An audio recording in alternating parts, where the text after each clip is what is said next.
Hello, friends, and welcome to the Monday Show 21.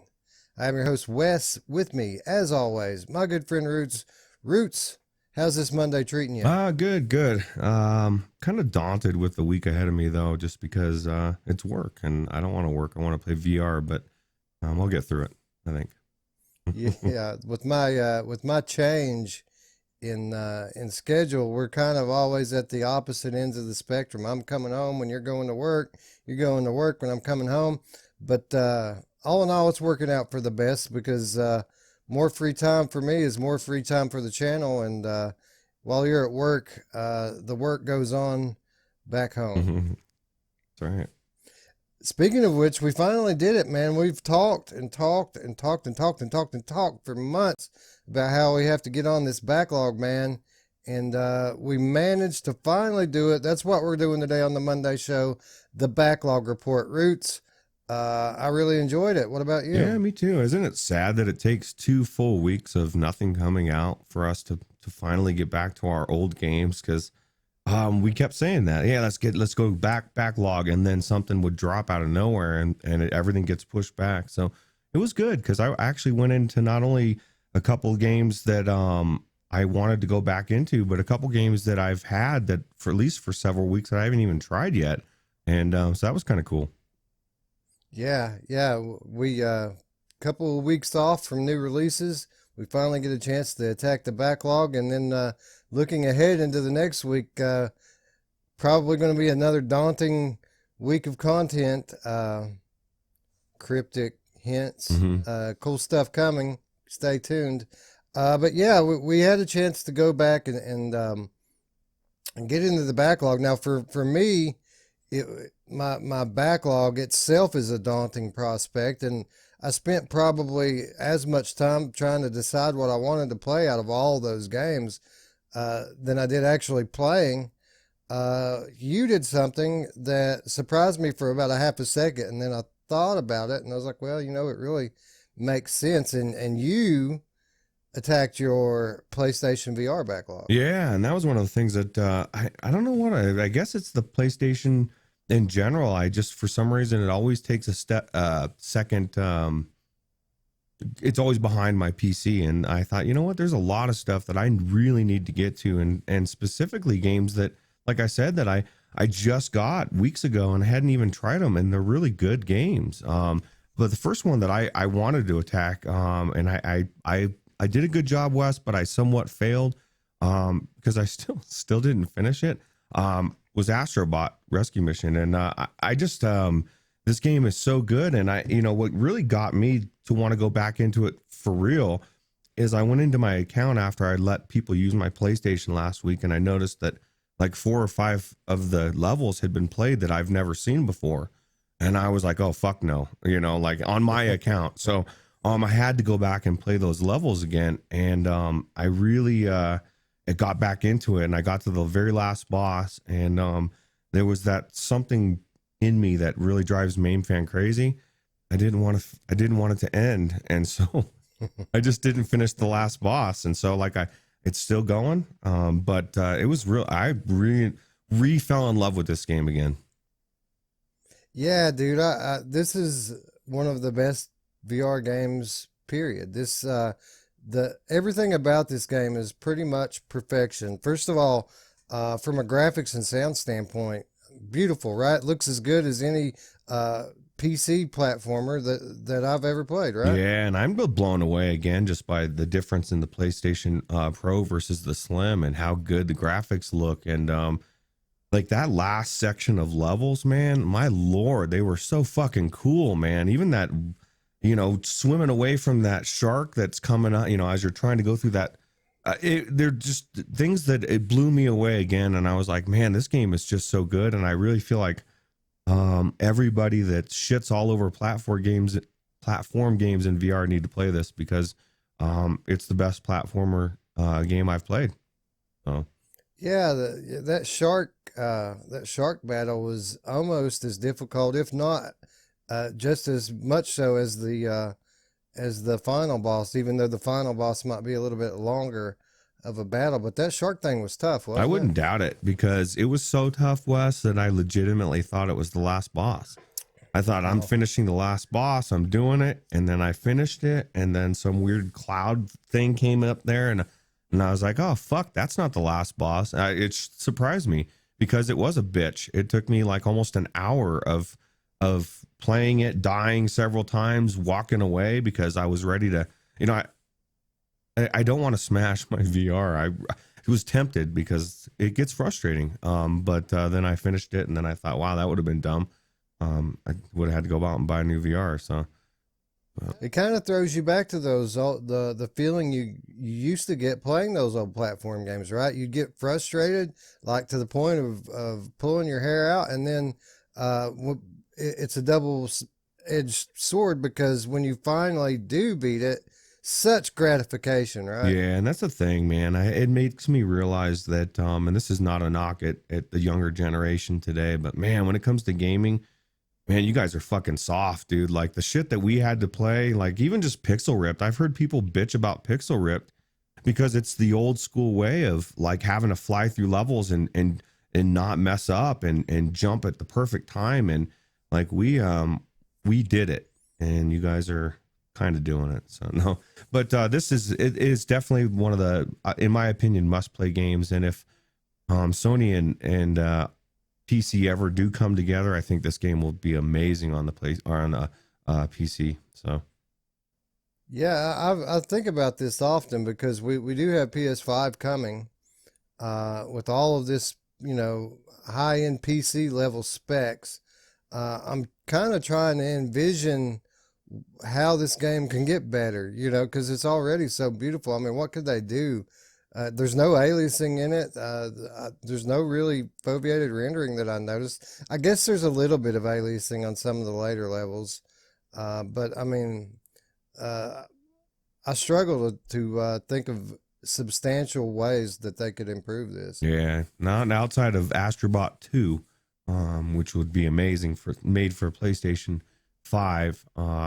I can't wait. I guarantee it's coming. So I can't wait to see it. Yeah, yeah, we do know, we know it to be fact that Sony Japan Studios is working on something. We don't know what it is. We hope that it's a sequel to Astro Bot Rescue Mission. They put this thing together pretty quickly, so I got to imagine that if it is a sequel to Astro Bot, we may have it within a year, which is great because this game, 20 levels, tremendous level diversity. Probably the strength of the game is the diversity in levels. It's Mario level quality, right? Yeah, absolutely. And just the way that you incorporate yourself into the game and get to be a player and smashing stuff with your head and the different controllers that you get to get out of those chests. Like even that last level, man, the shark level, I didn't even have a controller until the very end. I was like, man, this is weird. And then all of a sudden it gives me a water shooter, and each controller is different, for each level. So sometimes it's a hook that shoots out and grabs stuff, and each one of them is unique. And I like how these things like the gorilla, and like even in one of the levels, the later levels, like the robot pops back up and he's looking over, and they just did a really good job of incorporating scale as well as everything else. Yeah, yeah, just a masterpiece of a game. I really can't go on about it enough. This is one of those games that I struggle with when I do have time to go back into my backlog.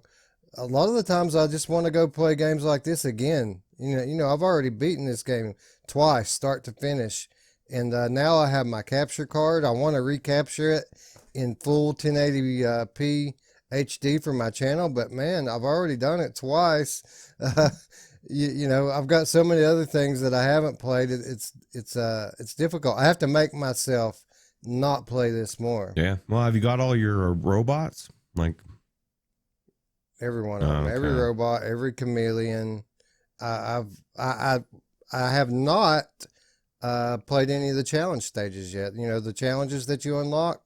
I've unlocked every one of them and haven't played any of them. Yeah. So I guess that's something I could get into. I just unlocked a really weird one. I can't even remember what the name of it was, but like when I unlocked it, I was like, what the fuck is that? That is weird. Yeah, I need to go into those as well. I have not done one challenge yet either, so I don't even know what to expect from them. So Yeah. Well, from what I understand, they're like these timed things that the levels are somewhat based upon the levels that you unlock them in. It's not the exact same thing. It might be a piece of a level, and you have like a timer that you have to do so many things, speedrun style challenges and things. If I understand correctly. Again, I haven't played it. okay. But yeah, great first choice, Roots. I can't say that I blame you here. Probably would have been the first one that I went for as well. Yeah. What else? What else did you check out on your PlayStation? All right. My second, actually, I was supposed to pick two. I picked three. The second one I picked, I'm only doing three because I only played a little bit of this. Same creator, Japan Studios, Everybody's Golf. Actually, I won this from Reddit. Just when all the people were coming into VR over Christmas, and I was like hovering over Reddit, helping people, and this key popped up for PlayStation. I thought, fuck, man. I was surprised I won it because usually those things go so quick. And it's a $40 game, so I thought, damn, this is a really good game. And it actually is pretty good. My thing is like, and I think this is my cross to bear, Wes, because like within 5 minutes, I needed that girl to disappear. I needed my caddy to go away, because I call her Chatty Caddy, because she just wants to keep talking, and like you miss a shot and she's like, ooh, and like just shit that I'm like, I just don't need you hovering over me, making me feel like shit, lady. And so I didn't like that, but the physics, Wes, man, it really did feel like I had that club in my hand, and when I hit the ball, it worked really well. So I can see why everybody loves this game. I just need to figure out, or the devs need to make me be able to turn her off, or something, or just make her disappear. I don't really need it. She doesn't even help me, man. Like my thing is like I would get there and she's not even, if she's telling me, well, you should use the sand wedge for this, she doesn't even do any of that shit, man. I have to get there and I decide, I guess. I don't know what she's doing there. Like, I don't know, man. It stressed me out more than I thought it would have, but yeah, it's done very well. So it sounds like you have some lingering residual emotional issues from the dirt rally passenger to me. I think so. I think you still harbor resentment toward that guy, and you're taking it out on Chatty Catty. Yeah, and she's nice too. Like, I mean, don't get me wrong, I should be nicer. I need to get over it. But yeah, so I just wanted to touch on that. I mean, it's definitely a game worth playing for sure. If you like golf, I guarantee you're gonna love it. But I'm not much of a golfer, but it's cool. It's a cool game. Cool. But what was good about this is me not really playing that much time. It allowed me to get into the game that I really wanted to get into. And I was playing some touring carts the other night with Phil Yarn and Scion, and we had such a fun time. I really wanted to try this game, and it blew me away. Like I've only tried like maybe 10 tracks or something, and each track got better and better, and the options that you can do, like I never had the steering wheel in my hand like that, but the options of what you can do, even just to the point where you can pretty much be shrunk down and on top of the car looking at it through first person, and it just feels so good. Like the turning, everything about it, I feel like I'm playing micro machines, and I'm in I don't know, man. It was really tight. Yeah. Again, this game really, really reminds me of one of my old favorites, RC Pro-Am. And the more footage that I see of it, the stronger I feel that. Did you get into RC Pro-Am very much when you were younger? And if so, does this game play as much like it as it seems like it does? Yeah, back in the day, actually, I did. I really loved RC Pro-Am. And one thing I will admit, I didn't do any of the battling on this because I wanted to check out the courses. And there's two options. You can either do it just strictly racing, and you can do battling, which I think is cool too, because as I'm racing, like there was so many times, Wes, that I would get around a corner and I'd box somebody out and I'd smash them into something and I would take first, and it felt so good. It felt like I was really racing. There wasn't, a lot of these racing games, you don't feel like you can get ahead, and something like this, well, obviously you're shooting each other, you're doing a lot of damage and carnage, and that's cool. But sometimes I just want to race. Sometimes I want to box somebody out. I want to cut in there and take that corner better than them and pull ahead. And I felt like every race I had a chance, and I felt like every race it was just very good. And you can see as with all the dirt as it's flying up, they just really nailed this game. And as I was playing it, I really hope it comes to PC as well, because I feel like this is a game that is a shame to not have on every VR platform. So Yeah, well, I imagine that it probably will, just based upon the fact that when you talk about multiplayer games, you kind of in VR, you kind of need to increase your numbers by any means possible. And while PlayStation VR is the logical best place to start, 5 million headsets out there, as with everything, engagement's going to decline over time, and a delayed rollout over the various platforms would be very smart here. I'd like to see it come to Quest next, to be honest, and then roll out to PC sometime after that. yeah, that would be great, right? Because this would be an amazing game for Quest. Actually, it's like I said, it's just an amazing game, period. Just on the level of how many courses there are, all the different cars that you can unlock, you're upgrading everything as you're going, and it really has that feel, like you said, of RC Pro-Am in almost every way. And I really enjoy it. So it's definitely, I got it for $20. I don't know if that was on sale or not, because it was during the sales. But even if I paid 30, I think it would have been worth it. Yeah, it looks like a solid, really good racing title.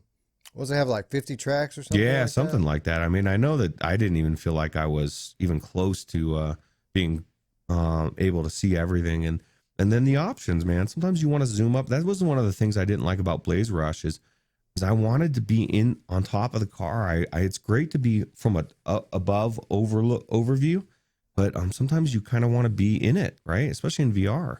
So Yeah, dude, looking at all these old games that they keep flashing back to, it just makes me want to play this thing even more.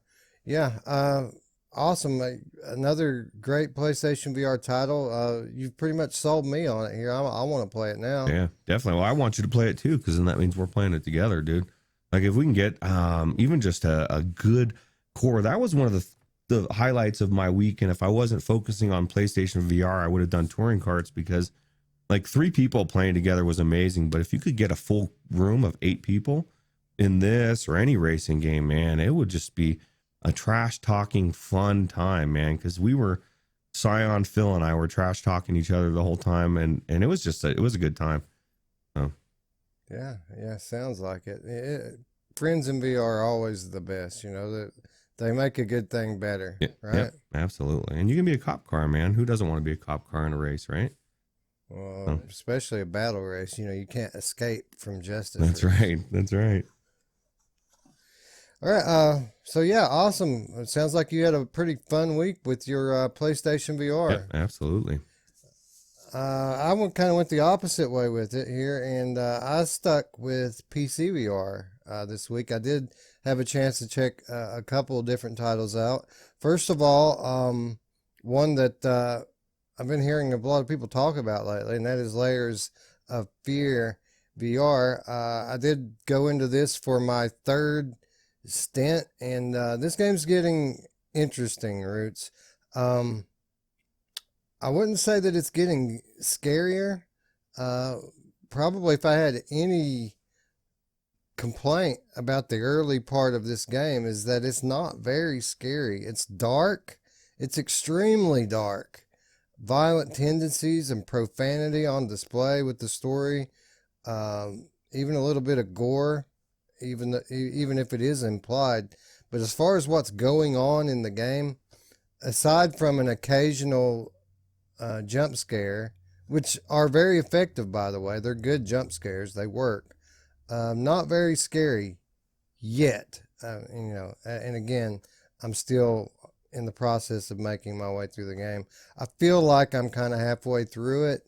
Um, the way it works is you have this room that's kind of like your bedroom. I have a theory that I think it's kind of symbolic of some space in your mind that you keep revisiting, because every time you get back to it, it's different. It's like very different from the last time you were in it. And you find these items that help you unlock part of your memory, and then you end up back in this room again. Mm. And inside this room, there's a closet with 6 doors on it. And every time that you find one of these items and unlock part of the memory, one of these closet doors unlock, and that's where you keep the items that you find. So out of the 6 doors, I've unlocked 3. So I feel like I'm probably about halfway through it. But very impressed with the storytelling. Again, a very, very dark story. And the description of psychedelic atmospheric horror absolutely lives up to that. Some of the things that I saw during this last play session absolutely blew my mind. Just the audio visual aspect of it, the world melting around me, and all these weird trippy effects. It really made me wonder how this was ever a flat game. It seems so perfect for VR. Yeah, it's kind of weird when you look at something like this. When you've seen it in VR, it's exactly the feeling. It's like, how could you play this game outside of VR and have the same experience, right? It just doesn't compute for me. But that sounds really intriguing.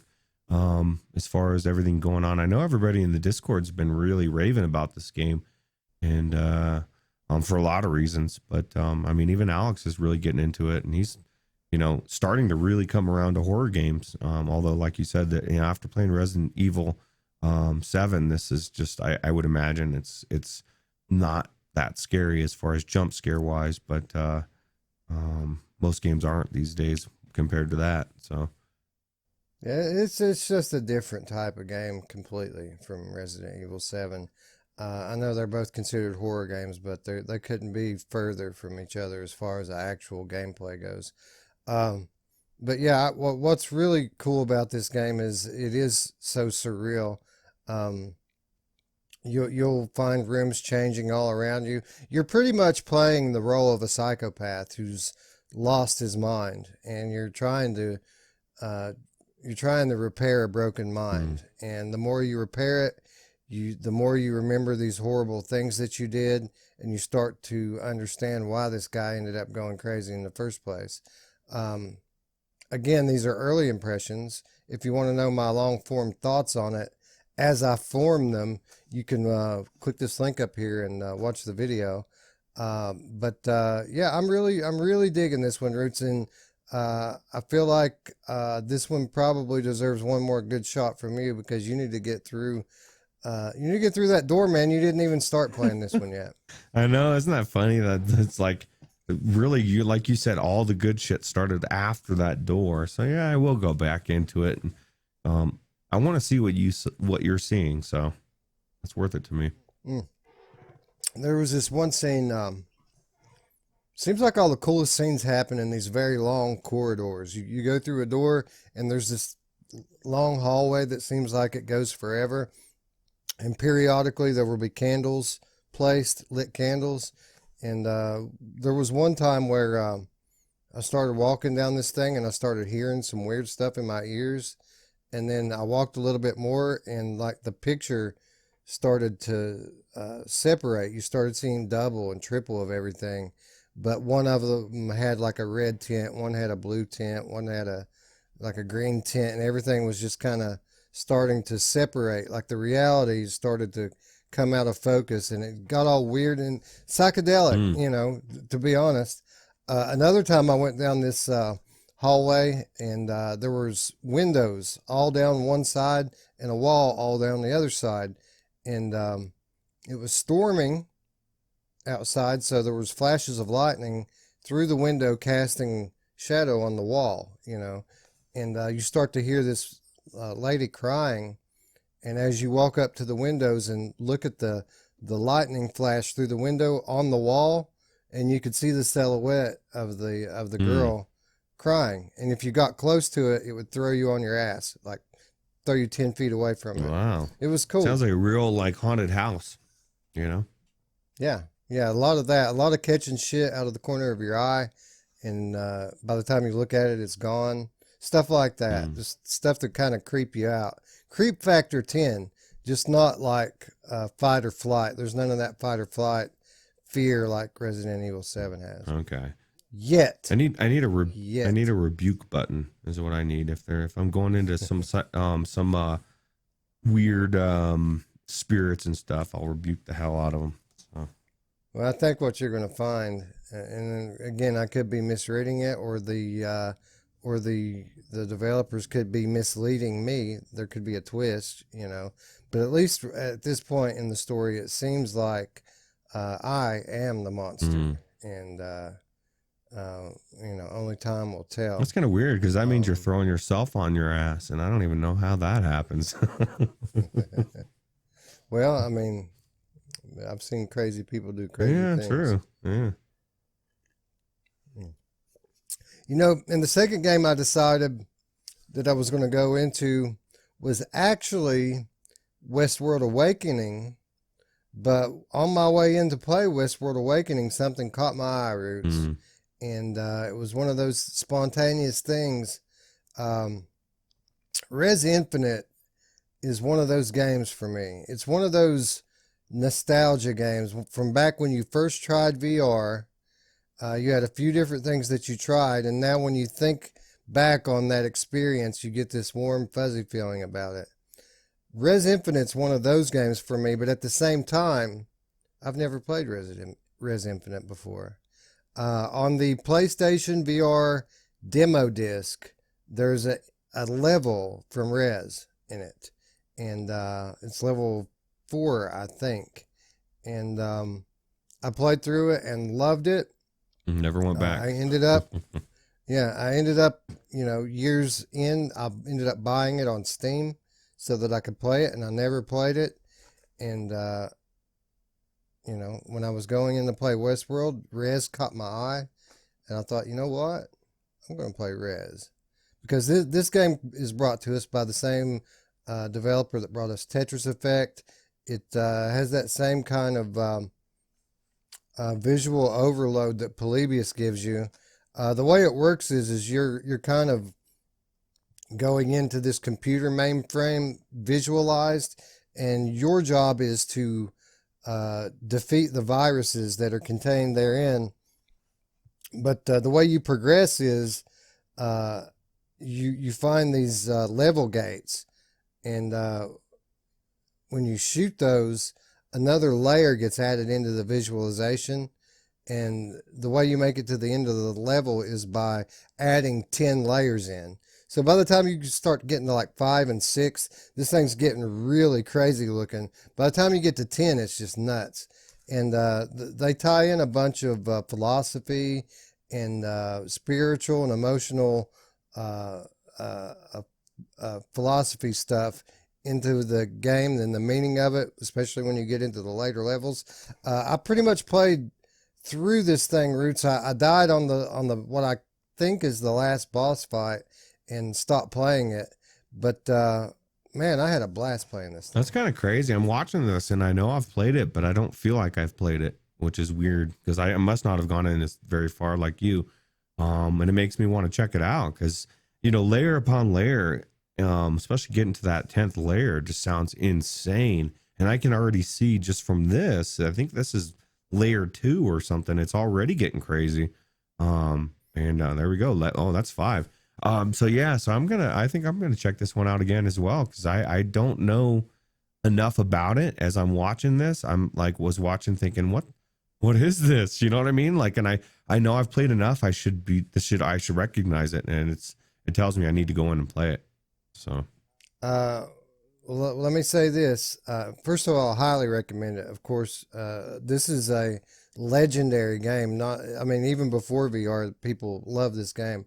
But if you want to have your best experience in VR, go through the settings, go through all of them, and set it up properly.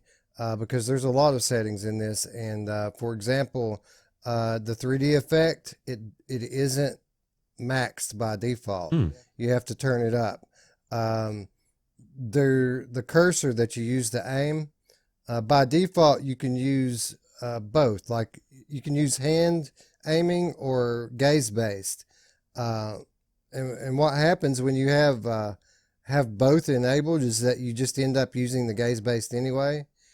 But having it on your hands as well causes it to be a little less perfect because you move your hand and it kind of drags it off. So what I did is I went and just switched it to only gaze based, and it played a lot better after I did Hmm. that. It was a lot more accurate with the aiming. Um, I'm trying to remember. There was a lot of different settings that you could do. There was internal super sampling up to 250% you can enable. All sorts of options with graphics and sound. But if you tailor it to the way that you want it, this is an absolutely amazing experience. Wow. So yeah, so you got to the last boss, huh? Yeah, it's a fairly lengthy fight because you have to uh, beat it in stages. Like you would imagine if you were battling this epic virus, you would have to take down layers of defense, right? That's kind of how it goes. And um, something else I'd say about this game too is it gets better. Like the later levels are way better than the early ones. So just if you're not blown away at first, stick to it because like level 4 and 5 are just awesome. And I haven't even played the famed Area X, which is what everyone says the real value is with this game. I haven't even played that one yet. It's kind of a separate thing outside of the original Rez, but that's something I saved for the next playthrough, and yeah, I'm looking forward to getting back into it. The only reason I quit was just due to time constraint. It wasn't because I was uh, sick of playing it. I would have kept going. Yeah. Depending on how many times I die to something, that's usually my constraint. Is like I have that limit of I can't do this again. I'm Yeah, done. I died maybe 4 or 5 times through the whole play session, through the whole thing. Not a lot. I didn't feel like it was too much. It was like I would almost beat a boss and get killed, and then you do have to play through the level. It doesn't like checkpoint you right at the boss. So if you die, you have to play the whole level Mm. again. But it's so fun, you don't really mind. Yeah. Sounds cool. Yeah, it's a great game. Again, it's has quite the reputation and deservedly so, in my opinion. I really enjoyed it. I mean, for a game this old, I think this was like a Sega Genesis or a Sega CD game. This is a very old game, but it holds up even today. And it just shows you that there's a lot of games like this that they could port into VR and make amazing. Doesn't matter how old they are. Even the nostalgia, factor. Like I imagine playing a Sonic the Hedgehog, like a really legit, really good one in VR. Third person, that fucker zipping around like he always did, and I just say they could do it really well. And I think we're gonna see that in the next year or two of just a lot of these really nostalgia games being brought into VR. Because we're wanting it. The cravings are there, I guess. So Yeah, for sure. Because uh, that's the generation, right? The generation who happen to be the VR enthusiast right now. Of course, the demographics are growing and changing, but we still dominate the space when it comes to VR. So, yeah, absolutely. I could see that happening, whether it be officially supported or modded in. One way or the other, it'll end up yeah. happening. All right. So I think that's going to wrap up the backlog report, Roots. All in all, a fun week, right? We don't always have to have new games to have fun. We've amassed a library of game hundreds deep that we can have fun playing. Yeah. As long as we can find the time, Yeah, right? sometimes a backlog report is actually more fun because there's so many games that I put off for so many reasons. I mean, and that is real. Like there's so many times we have plans of whatever and then something drops and we're like, no, like this is a very anticipated game and we need to talk about it, so everything else kind of gets pushed to the side. So it's nice to be able to go back and like you said, there's always something to talk about. So Yeah, exactly. I've said it many times. If they didn't release another game this year, like 0 games released this year, I have no doubt that we would be able to continue our scheduled content on this channel without taking a break. We could find stuff to cover for the entire year and have fun doing it. yeah. All right. Well, that's going to wrap the backlog report and move us into our topic. And the topic's a bit of a heavy one this week and a timely one as well. I've seen a couple other channels do it, and it's a topic that has a very detailed history. And I want to go ahead up front here and say I'm not trying to recap the entire debate over the years, and I'm not going to come at you with all the stats and the studies, and we're just going to have a real casual conversation here of an old topic that has become new because of VR. And that is the age-old debate about graphic content in video games, violence, sexual content, profanity. How does this affect the player? And the ethics behind game development today. Should game developers be restricting themselves when they make games, or should we allow the artist the complete and total freedom that they need to express themselves, and then we can police what we consume and what we don't consume on our end. So first of all, this debate's been going on forever, Roots. When does the violence in the media that we consume begin to affect us on a psychological level? I feel like we've been pretty much having this debate my entire adult life, right? Yeah, even before that, your kid, our parents are telling you, games are too violent or whatever. That's my thing. And I was telling you before we filmed that, I've grown up playing video games my whole life, violent, whatever. And I get into games today, and it's like, say it's GTA 5 or whatever, and you're supposed to run around and kill people. I feel wrong about it. I don't run around and just blow people away. I agonize over some of the decisions in games where people say, oh, it's going to desensitize you. Well, apparently it hasn't worked on me, because I've played, I'm 45 years old. I've been playing games for at least 38 of those. And I'm not killing people, Wes. I'm not out there smashing people's brains in. I didn't have to stop myself yesterday from beating somebody up in a convenience store, because I was playing Path of the Warrior last week and punching people. You get confused. You go in and you start punching people in real life, and you're like, oh, fuck, this isn't a game. It's just such a bizarre argument to me. I see it, and then the only thing that we've even talked about this, the only reason why it even becomes a viable discussion again is because VR is different, and they say that it does almost create a memory, whereas a regular video game doesn't. Correct? Well, yeah. Well, it seems a lot more like a real experience because of the massively increased immersion that the technology brings. But I think what the big imperative is behind this discussion, not only today but during the 20, 30 years ago when it started, is the increasing role that video games have had as an entertainment platform, not only in the lives of us adults but children as well. Got some stats for you. More than 90% of United States children play some kind of video games. And when you consider only the adolescents between 12 to 17, the figure rises to 97%. This is as of 2011. It's probably even higher today. Although high levels of video game use are often popularly associated with adolescents.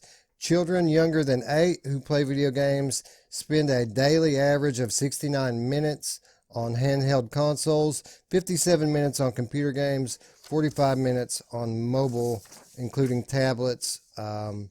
This is as of 2013. Considering the vast number of children and youth who use video games, and that more than 85% of video games on the market contain some form of violence, the public has been concerned about the effects of using violent video games may have on individuals, especially children and adolescents. So basically, we had the rise of video games. It started with Mario, and Nintendo, and year after year, the games have gotten more realistic and it has drawn more and more children into it. And no one really ever thought twice about it until Columbine happened. The Columbine school massacre happened April 20th, 1999, killing 13 people, wounding 20 others. 2 students at the school came in with an array of weaponry and blew their classmates away. And this has been a recurring thing happening ever since then. And why that's happening is debatable, and no one really knows for sure. But a lot of people would tell you it's because of the violence that we consume in our entertainment media. Yeah. See, I disagree. Well, I mean, like you say entertainment media, and that's one of the things that I think is interesting because they seem to focus more on video games, and this is what drives me crazy, especially with, Hollywood is the same people that will lecture me that, violence and guns and everything have the most violent fucking movies and they're toting guns like they're going out of style. Hollywood, the movies, I feel like do more than video games. And even then it's like at some point, I don't know. It's a weird thing because a lot of these things are happening for other reasons. I mean, statistically, there's a lot of people that we won't get into too much of it, but there's a lot of psychotropic drugs, a lot of drugs that people are put on that will increase the odds of things happening. So, I personally believe, and I can only go by my own personal experience, that it doesn't have that much of effect on average people because I feel like I'm average and I'm not running around killing people and I'm very anti-violence. You would think with all the shooters and all the Call of Duties I've played, I should be out there cleaning my gun. Wes, I don't own a gun. You know what I mean? Like, so I don't know, man. It's just it's weird.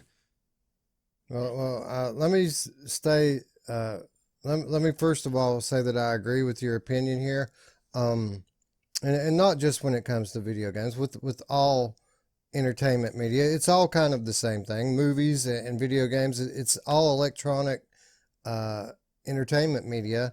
I don't think. I mean, I'm sure it has some effect on the psyche of the people who consume it. I don't think that it's to blame in the rising levels of violence in the world. I think that there are other factors, such as you mentioned, the medication and the chemicals. Not just in medication, but there's chemicals in everything. We bathe in chemicals. We eat chemicals. We everything we do, all of the modern products we use, it's all full of chemicals. We spray chemicals in our air to make it smell better, and I feel like that this probably has just as big an effect on us psychologically as anything does, including our electronic media. And proof positive being that since the dawn of electronic media back in the early part of the 20th century, there's been excessively violent forms of media available. And it's only recently that we started to have these sorts of issues in our country. And I don't think that it has anything to do with I don't think it can be directly blamed on just entertainment media. I don't think that it can be directly blamed on gun ownership either, for that matter. Take me, for example. I enjoy playing violent video games. I love getting into a violent video game. I don't have the moral quandary that you have. I will go up and slaughter viciously a thousand NPCs. It doesn't bother me at all. They're not real. If it's an online game that's got a social aspect to it, I might not want to screw with people, and mess up their day. But that's just me. There's 10 feet from me right now, Roots. There's a 9mm in a box of shells. I would never, ever use it to hurt someone unless I feel like they were threatening me or my family. That's why it's here, and that's why I have it. Apparently, I listen to violent music. I watch violent movies, and I play violent video games. I own a gun, and I'm the most peaceful guy you'll ever meet. I would never hurt anyone intentionally. Maybe I'm an outlier, but I don't think so, Roots. I think that there are more people out there like me than there are people who aren't like me. Yeah. Well, the bottom line is there's just crazy people in this world. You know, some people want to go around and hurt people, and other people don't want to hurt people. And I mean, I guess the debate is out there, as far as VR, because it hasn't been around long enough. I can't tell you whether it's creating, memories or like memories that are going to affect me somewhere down the line. I don't think that I think I can separate the two. But I'm also one of those people that I'm not going to write anything off until I've seen the proof, like it's not been around long enough. It's like we were talking about the other day about the eyes and kids and stuff. We don't even know if that affects people's eyes and how they develop. There's a lot of things we don't know about VR as it's coming around, and somebody was mentioning the other day about putting a transmitter on your head for wireless headsets. That was my first thought, was like, do I want a transmitter near my head? Because not everything is benign. Everyone has this, like you said, chemicals, everything, there's a lot of things out there that harm us, and if we're just not paying attention.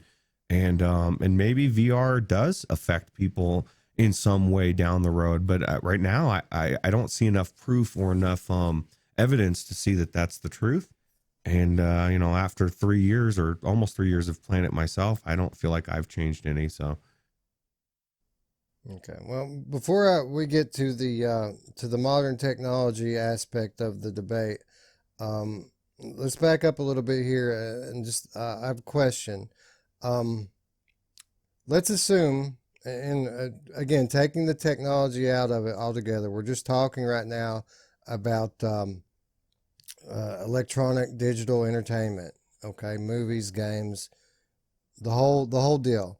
Let's assume that the critics are correct and that these things have a negative impact psychologically on people, especially children. Do we then have a moral authority to censor the artist, or do we have more of an authority to censor ourselves? So, and what I mean by that is by the kind of things that we take in, the kind of things we allow our children to take in. yeah, I'm not a big believer in somebody else limiting what I can and can't do. I think we should be able to police ourselves and say, you know what, this isn't right for me, or like if we do decide it's the children, then you just make sure that they don't get it in their hands. Don't screw me over because someone else can't control their kids and won't keep them. I'm sure you don't let your kids play shit they shouldn't be playing. I didn't either. Like, it's up to the parents to make sure that doesn't happen, not the government or anybody that's going to set that setting for me anyway. My biggest thing is, if I can keep the powers that be out of my life in almost every way and just let me do my thing, then I think that's the way to go. But that's just my personal opinion. Yeah. Again, I agree with you here. I think that that you can't censor artists. You have to allow them to be able to create their art as they envision it. And the more you shackle people, and don't get it twisted. When I talk about art, I'm talking about movies, I'm talking about music, and I'm talking about video games. It's all art. These are all artists trying to convey something through their creation. And the more constraints we put on them, the less ability that they have to get their point across to us. And and I agree. If there is a any kind of negative impact or even a danger of it, it's up to me as the consumer and me as the parent to use caution with my consumption here. I think when you get to the get into the business of censoring people, that's dangerous, and it has implications that span farther than just the artistic space. When you start censoring artists, that very quickly can snowball into censoring everyone in the name of the greater good. So I'm never for censorship. I am for personal responsibility in this, as well as other things. And I feel like this opinion that you and I share is an opinion that we formed many years ago because, like I said, coming into this is an old debate, right? Yeah, and it's something that, you know, it gets kind of irritating as a person that's played video games to be told that these things are, ooh, this is so dangerous, especially like I said, when I go from my own personal experience, and people that I know, and I mean, I don't know anybody that's gone around killing people, and all my friends have played video games just like this. So, but I mean, I understand the concern, and I feel like we're living in a world where nobody, like you said, nobody wants to have personal responsibility for anything. Everything is somebody else's fault, and let's just ban it all, you know. And at some point, like you said, it's a slippery slope. The next thing you know, everything's being censored and banned, and for whatever reason, like we can't even go and violate. You know, that slippery slope will go to other things. Like if China had their way, they'd be censoring Winnie the Pooh out of everything. You know, every game ever. You know, so and that's just such a small little thing. You know, and it just shows you that there's always going to be somebody that doesn't want something out there for whatever reason. And, you know, pick whatever you like and imagine somebody out there telling you, you can't have that anymore. And, that triggers me. You know, it's my trigger point. Don't fuck with my life. Leave me alone. Let me do my thing. I'll be nice. I'll leave everybody else alone, and everybody's happy. So. Yeah. All right. So, again, an age-old debate here. Everyone has an opinion, and luckily for us as a society, our opinion has pretty much won out in terms of we do pretty much allow artists the ability to saw people's heads off with a circular saw in their games if they want to, or crowbar somebody's face off. Some violent shit. Or yeah, exactly. So great.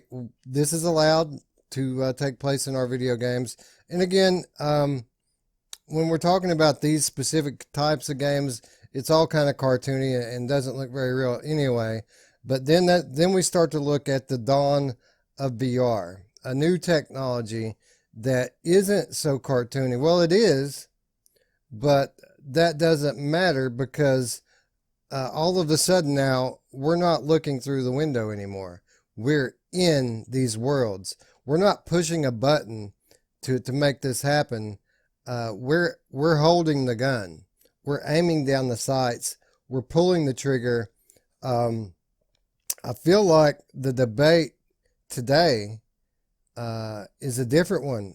Even though it's the same debate, it has different implications because the immersiveness of the technology used to play video games is getting so real so quickly.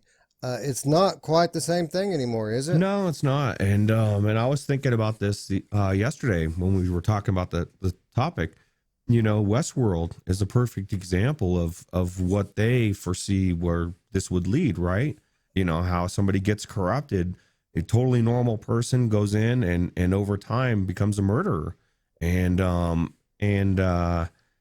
so I can see where you could make that assumption, or you could think that this is going to be something more than just playing video games. Because like you said, you're now the analogy that I use to people when I'm talking about VR, I'm not looking through the window, I'm in the window. You know, I'm now in there, and maybe there is something that changes as you're killing people. And I would submit that the real change will come in games like Walking Dead Saints and Sinners, where maybe you're coming up to somebody and you do have to make a decision to kill somebody in a moralistic story where it feels a little bit more real, and you're saying, you know what, I don't care, I'm killing your ass, you know, and you don't feel anything is there, but it's like logging something away. So I can see the fear, or at least that side of the argument more than any other than it's ever been. Yeah, well, it takes on a different dimension with VR. You know, the old debate was, will the games desensitize you to this type of violence, to these types of decisions, like the one that you're talking about, these moral decisions that you make. Um, Before, when you weren't in the game, it was just an action that you took for the window that you were peering through. But now it's more than that. Not only do you have uh, the desensitization to these situations happening on a greater scale than ever before because you're in the game, but you're also able to sharpen your skills. You know, never before in a video game could playing it make you a more proficient murderer. But it absolutely is the case now. If you play a lot of VR with a lot of combat situations going on and madness happening all around you, and you develop skills to block all of that out and aim down the sights and pull the trigger, these are absolutely real world skills that could be used in a positive or negative way, and most likely a negative way, because there aren't very many good situations where you're going to be pulling the trigger on somebody's face. So it absolutely takes a different dimension. It isn't the same thing when we're talking about VR, because again, you're sharpening your skills to hurt other people, and it absolutely deserves to be revisited, even though we've kind of closed the book on this debate many years ago. Yeah, let me ask you this. You know, we have Thief Simulator. I was thinking about this last night. Do you think they'll have a murder simulator? And maybe it won't be called Murder Simulator, but you know, like, because we joked about it, about that nosy neighbor bitch that was like going in and taking care of her, but the game wouldn't let you. But what if it did let you? What if you could go in and you know, be graphic, but like slit her throat or something fucked up, you know? Would people do that? And would that decision create a moral dilemma, you know? Because like I said before, like that, I believe that there's certain things that you can cross the line in sense, just even for yourself in a game, and not that it's going to change anything, but like, I can't imagine ever doing that. Like if that was an option, I just, it sounds horrible to slit someone's throat. I don't care if it's fake or not. I personally would never want to be a part of it. So again, I go back to that. Like I've desensitized. I've played so many games. I've killed things, but I should be wanting to slit her throat, Wes. I should be wanting to shoot people in the face, and I don't want to do it. So I don't buy it. Now maybe down the road, after I've played more VR games, maybe I start changing and I start feeling differently. But at this time, I just don't. I'm leaning more on the other side, that it just, until I see more evidence, I just don't think it's going to, either you're predisposed to do it or you're not. Either you're in a place to do something like that or you're not. You know what I mean? Well, what you're describing here is absolutely coming. The day's going to come where that game exists, and proof positive being, look at Grand Theft Auto. Every iteration, every sequel of that game as it comes out pushes the envelope even farther. You can do even more. You can go to even lower levels of depravity in the crimes that you commit in that game. And eventually we're going to get to Grand Theft Auto VR, and it's going to be huge, and it's going to be way more stuff that you can do in it than you can in GTA 5 today. and it's going to be online, and it's going to be real people that you're doing it to. Mm. Even if you're not doing it to their physical bodies, you're going to be doing it to their digital avatars that they created. You're going to be robbing them of their in-game currency that they earned at their in-game job. There's going to be a lot of this going on. It absolutely is coming, and it's going to create a real life Westworld situation for us, where we're going to basically be able to go into these digital worlds and rape and pillage guilt free, which, you know, might be harmful to certain individuals. And for other individuals, it might just be a lot of fun. Like I could see myself going into something like that and going crazy. I don't feel like it would affect me negatively outside the game. Whereas you're a different individual, and you would be feeling horrible guilt from it. Everybody's different, and I think that that's why, or one of the reasons why, anyway. Even though the debate is vastly different today with the new technology, I don't feel like my answer is any different whatsoever.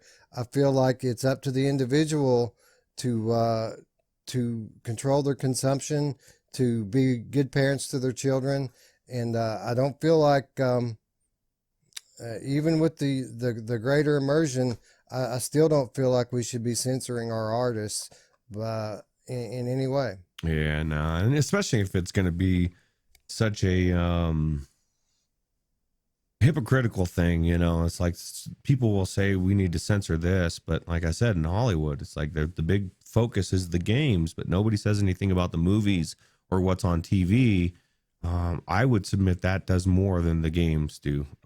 That's just my opinion, because it's so consumed on such a greater level, that if anything is going to affect you, I think it's going to be that, you know, than versus the game. I don't know.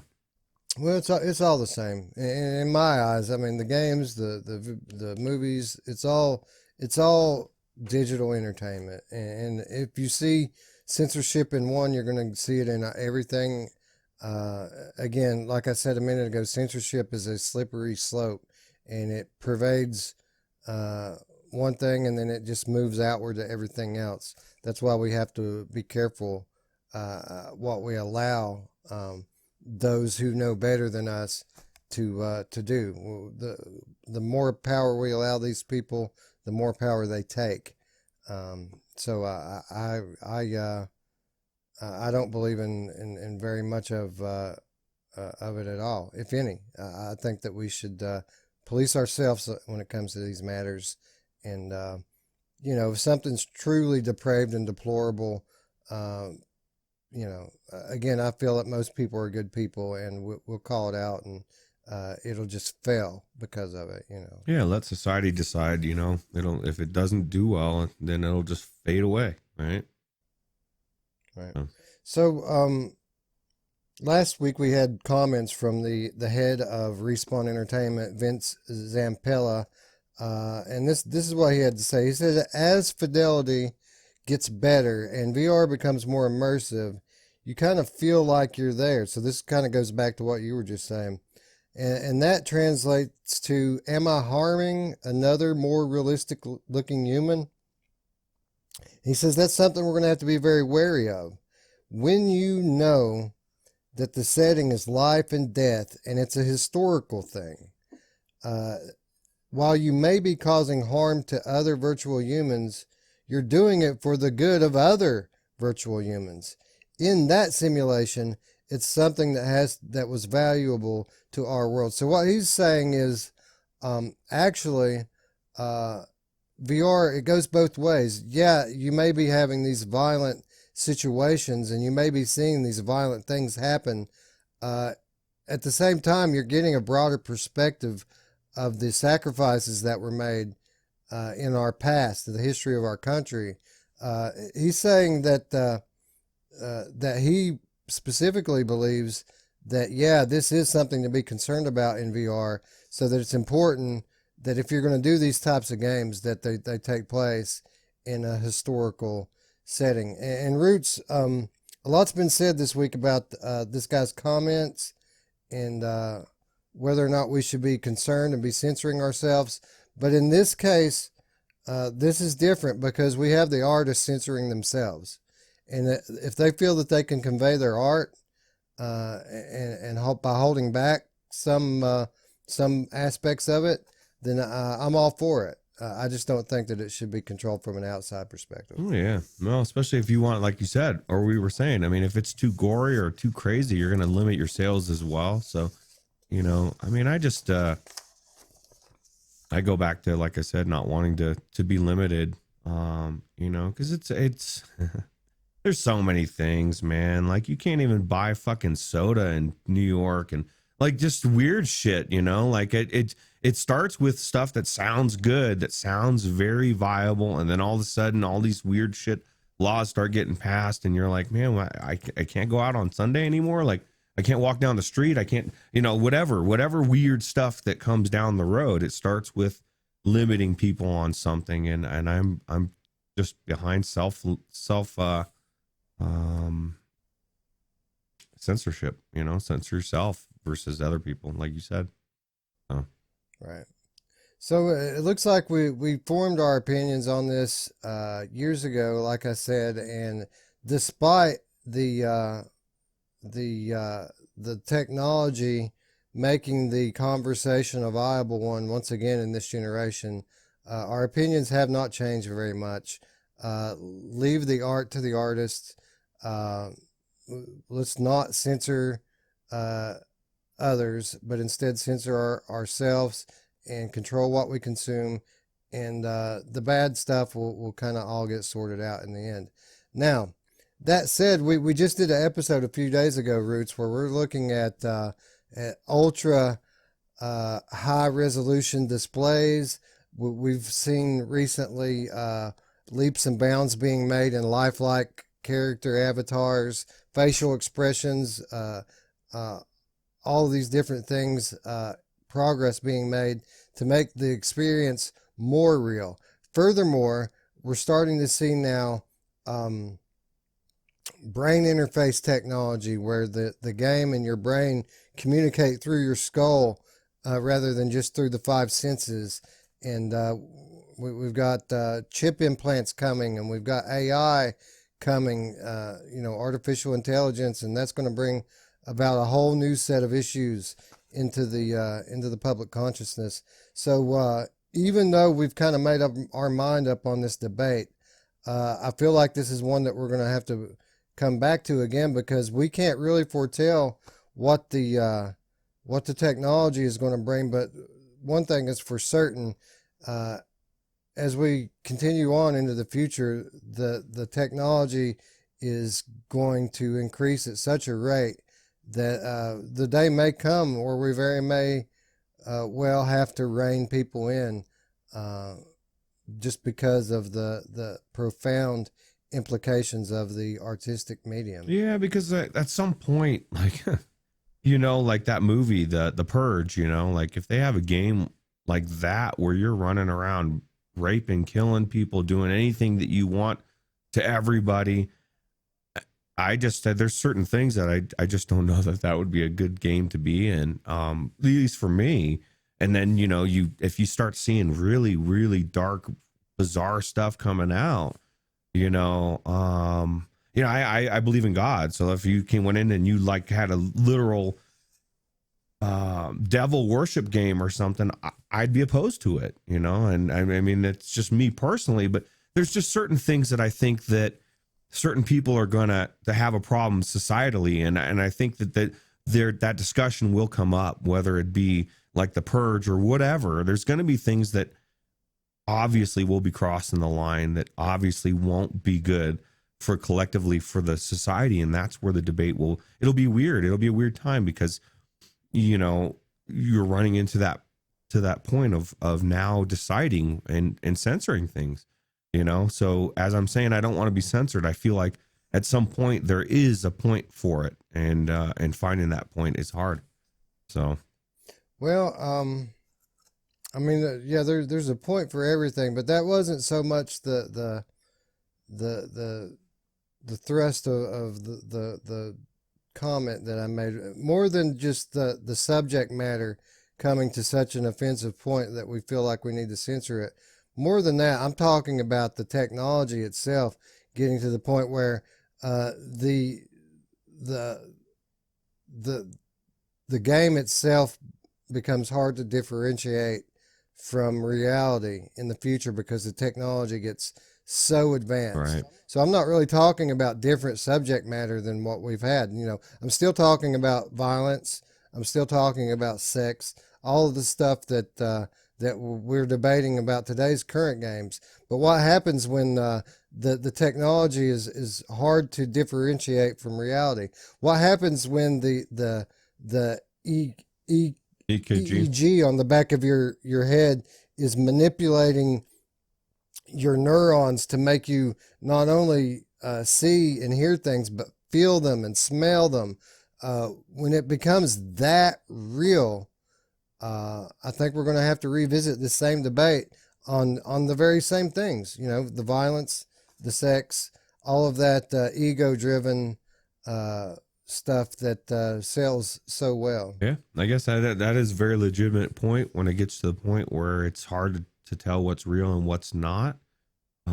There's certain things you become an issue, or things that I exactly know what you're saying, and that just it's kind of a creepy thought to think. My biggest thing is like even just the chips in people's minds and stuff. Like I've heard people say, "Oh man, I'd love to have a chip in my brain to where I'm like really in there." And I'm thinking, you're fucking crazy, dude. Like at some point, I just know, man. It sounds good on paper. I just don't trust anything or anybody that much to go to that point. And I think there is going to be that technological change to where it's going to feel so real. And what you just said really solidifies it. When I can start smelling things and feeling them, it's going to take that whole, like right now we get into VR and it's visual and audio, and that's one level. But when everything comes together to where I really do have a hard time telling what's real and what's not, then it's a completely different conversation, I believe. So Yeah, and the answer might not be any different. We may get there and come to the same conclusions that we've come to here today, but I feel like this is a debate that we're going to keep revisiting, and I think that's a good thing. I think that we do need to keep an eye on it and talk about these sorts of things. These are important issues, and especially in topsy turvy world that we live today, uh, we absolutely should always try to find the answers for why things are the way they are and what we need to do to make them better. yep. But it's a slippery slope when you start to censor people and take power away from the individual and give it to the group. It always it has some scary implications. So again, these things need to be considered carefully, and I think that we'll. I have faith in people, and I think that we're going to continue to get it right in the end, and that's what we've always done.